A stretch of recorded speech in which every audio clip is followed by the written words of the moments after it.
this is just like the biggest misconception about That you. is the biggest misconception, that I'm on drugs, yeah, and it's in America, but in Paris I'm a 10. So in England I'm a 7.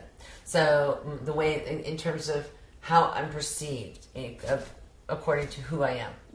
And, you know, I don't like having middle America go -1 on my ass. Because, you know, that behind the music really did help. You know, I mean, I think the second hour is a waste. I think you could have talked about fashion. You could have talked about films. You could have talked about the fact that we've been nominated for 11 Grammys. You could have talked about the fact that we've sold like 9.5 million records, so a little more than that worldwide. You could have talked about the finances. You could, you know, I mean, it's like Guns N' Roses have made $2.2 billion and Nirvana sold more than Guns N' Roses. Where's my daughter's money? Hi.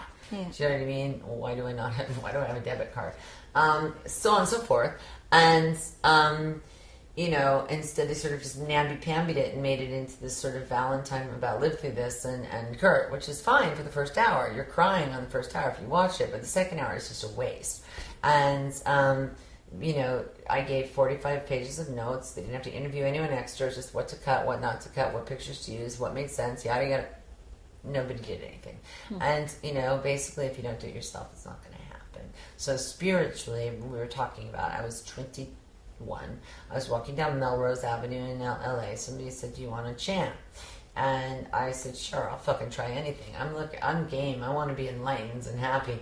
So I went and I chanted, and this woman was really doing well. She was directing videos, and the more people's houses, I lived on the street, and had my little $500 a month that would go like that.